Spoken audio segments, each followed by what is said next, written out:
Ooh, right guys, today I'm bringing you a legendary item guide in Borderlands 3, and in this video we'll be looking at the Hyperion sniper rifle known as the Tankman shield. The red text on the weapon reads, "You ever seen this dude tank anything ever?" What's special about this weapon is every kill you get with this sniper will add extra damage to your next magazine after you reload the weapon. As well as this, you'll also get amp damage if the front-facing shield on the front of your gun takes damage, and this is the projected shield that usually comes on any Hyperion weapon. This weapon is one of the new ones added with the new update, and along with several other legendaries that was also added with this update. In order to get this weapon, you need to farm the appropriate enemy on Mayhem 4 mode, which was also added with the new update. Luckily, the enemy that drops this weapon is the easiest to kill out of the several enemies that have been given these Mayhem 4 exclusive weapons, and that enemy is Captain Traunt, who can be found on Athenas. You can find Captain Traunt towards the end of the map, and any player who's farming this weapon should know who Captain Traunt is because he's one of the story bosses. As you can see, just before where you fight Captain Traunt, there is a vending machine, and just by this vending machine is a spawn point. So if you hit the spawn point, then you can spawn in from here, and all you have to do is drop down into where you fight Captain Traunt. This you'll quickly find is extremely helpful because on Mayhem 4 mode, every enemy has plus 1000% to shield and armor and plus 850% to health, so they are very big bullet sponges.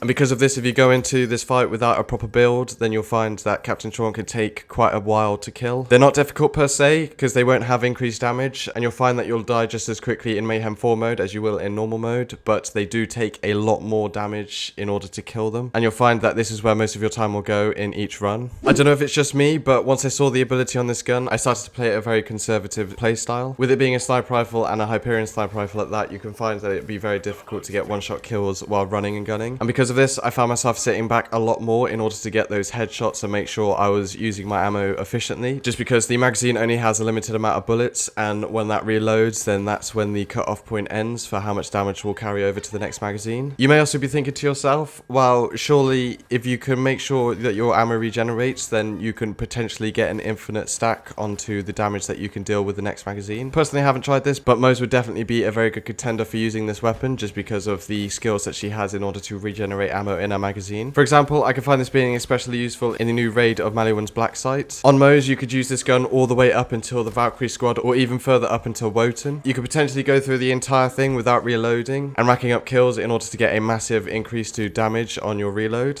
and then just before the boss fight, reload and you have massive damage going into the boss fight. And not only that, the magazine won't end at this, because if you have the skills in order to regenerate your ammo in the first place, then this magazine can last forever and you can constantly have this very high damage. Personally though, I was using flak and I was getting about 10 kills per magazine, and with these 10 kills I was finding that my damage was effectively doubling with my next magazine. And as you go on, this sort of consistently stays as the normal, because as you're going through, then you're killing more enemies with the next magazine, so when you reload for the next time, you've effectively got as many kills as before, so you get the same damage bonus on the next magazine, and so on and so on. So apart from the initial magazine, you're effectively getting double damage for free for basically killing enemies. I also mentioned that you get amp damage when the front-facing shield on your weapon takes damage, and personally I didn't notice a massive difference to weapon damage when this is taking damage. I think my weapon damage was high enough anyway that I was one-shotting most of the enemies, so an increase to that I wasn't really seeing because I was one-shotting the enemies. But I can see this being especially useful in Mayhem mode as the health begins to increase, especially in Mayhem 4 mode when they have the massive increase. Apart from all that, the stats on their weapon is actually pretty average and on par with a normal Hyperion weapon, and even then, using this weapon will probably be beneficial over other snipers, even if you're not primarily trying to focus on getting as many kills as you can with the magazine. Even if you only get a couple kills, then you're still getting that increased damage on your next magazine. But in order to get the most effective use out of this weapon, unless you have a very pristine shot and you're getting critical hits and one-shots whilst running and gunning, then you'll want to probably sit back and then just make sure that you're getting these kills efficiently. That's it for the video, guys. I hope you found this useful. Make sure to subscribe for future legendary item guides on my channel,